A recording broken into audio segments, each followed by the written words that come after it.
Hey guys, it's Carl with the Selflessly Selfish podcast, where we focus on self so we can be a benefit to others. If you like any of the content that you're about to hear, please, at the end of the video, feel free to subscribe, follow, or like so you can remain a part of a continued conversation designed to make you think.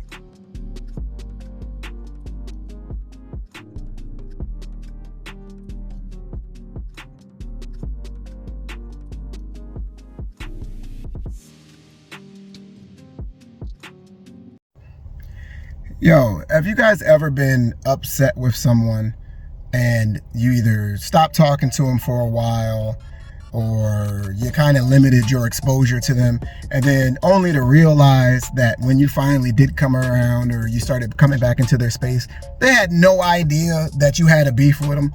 So I guess my question is, or my observation is that pride is literally keeping a lot of y'all upset, or it's deterring or blocking or creating barriers to your relationships between your family, friends, or even work environments. I have currently, right now, I am sitting here watching 4 different situations where pride is keeping individuals that are supposed to be either loved ones or loved friends or whatever from reaching out and talking to these so-called friends or family members, and they're just choosing to be upset. The problem with that is you choose to be upset, and then you work up these scenarios in your head about what they think about you or how they feel about you. And these might not even be real situations. They're just assumptions that you have decided that are fact. And now you're operating with that assumed fact as your mindset going forward. So as you're doing that, the individual that you have the beef with or the problem with doesn't have a fucking clue. Doesn't have a fucking clue that you've ever had a problem or that you currently have a problem. So some people would call that pride. Me personally, I call that passive aggressiveness, right? If I love you and I care about you, I can understand giving you some space until I get into the mental space of maybe addressing something, or I'm waiting for you to address something. But if I love you and I care about you and you haven't approached me yet, what is stopping me from approaching you to facilitate that conversation so whatever's going on in my head doesn't build up to the point where now we can't bridge any gaps or have any real conversations, because I've worked it up so much that I honestly and truly believe that my perspective is the only perspective that makes sense for how I feel inside, not taking into accountability that I am also the key facilitator about how I feel, because my lack of action or my inaction is what's keeping this situation going. I can't tell you how many times I've been upset or how many times I've been mad at somebody that had no fucking clue that I had an issue with them. Or if maybe they had a clue, maybe it's possible they might feel like I have an issue, but I'm so fixated on the idea that they have to come to me first, because me going to them or humbling myself or putting my pride to the side to go to them to facilitate that conversation is such a non-starter that I am absolutely willing to, based on my inaction, let that relationship, let that friendship, or let the history that I have with that person fall to the wayside because I'm too prideful, or I'm too stubborn, or I've worked it up too much in my head to feel like I can move and do anything remotely responsible.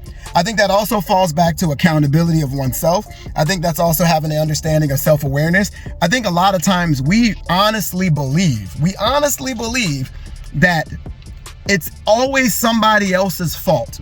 When you meet people like that honestly move around in their lives like everything wrong is always somebody else's fault, I suggest that you be completely wary. And I take full accountability in knowing that I have operated like that in the past. And I understand that there may have been relationships that I fucked over in the past from not having awareness of myself and how I've affected other people. Now, in understanding that, I do my best to facilitate conversations, because I'm not a fan of text messaging. I'm not a fan of emails, because a lot can get lost in translation. So I'm confrontational, and intentionally confrontational in a respectful way, because I would much rather hear from another person's mouth that they actually have an issue with me, or that they're actually doing something that I think they're doing, instead of me deciding in my head based on assumptions, time past, or reading into things that might not have anything to do with me whatsoever. It's a lot easier for me to ask those questions and get a verified, actual, factual answer.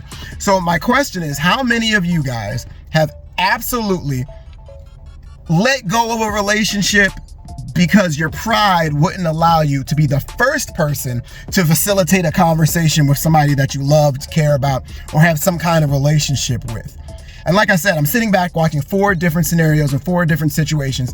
And each one of these situations, neither side is choosing to go to a person's home, pick up the phone, message them, carrier pigeon, any fucking thing, because they believe that they are in the right to not move and stand firm. But if you have 2 people that are doing that, neither one of you guys are being an adult. Neither one of you guys are practicing self-awareness.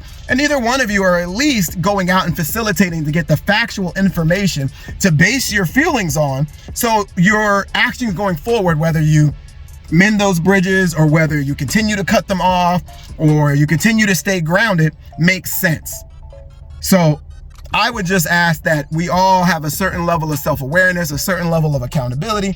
And even if you wholeheartedly feel like you've done absolutely nothing wrong, if you love somebody enough and you care about somebody enough, put your pride to the side and facilitate that conversation. So that way you at least are done fighting it internally in here, and it's left, and now it's up to them whether or not they want to continue on or have a fruitful conversation. Because I can guarantee you, at least in my life, 90% of my battles have been fought on the battlefield in here, and about 10% has actually been out in the real world with foundations that they were facilitated upon, where they actually made sense and were real. So that's what's been on my mind. And before I wrap this episode up, I realize that I'm not currently in the podcast room. I owe you guys an apology, and I'm gonna keep this short and sweet. These last couple of videos, I talked to you guys about accountability, and I talked to you guys about overcoming and battling masculinity. But what I wasn't doing was applying those same aspects and those same thoughts in how I created my videos.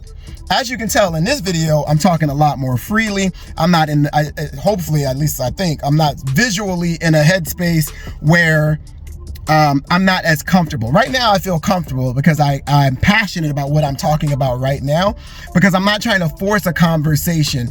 I'm at this point, when I make videos, I want to make sure that I'm making videos that are on my mind currently, so I can facilitate a more genuine conversation instead of trying to force something and try to and put myself into a teacher role or a teacher mindset.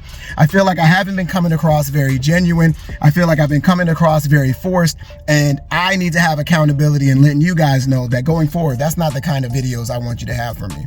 If I'm going to make videos that I want to make some kind of change, whether it's within myself, those around me, family, friends, or even just random subscribers, whether it's YouTube, Instagram, or TikTok, I have to be real about what it is that I'm talking about.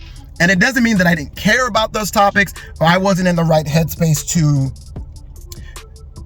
create a connection on those topics. So going forward, I'm only going to have the conversations that I'm ready to have, because I feel like that's going to present a better product for you guys, and it will facilitate a meaningful conversation that seems more comfortable.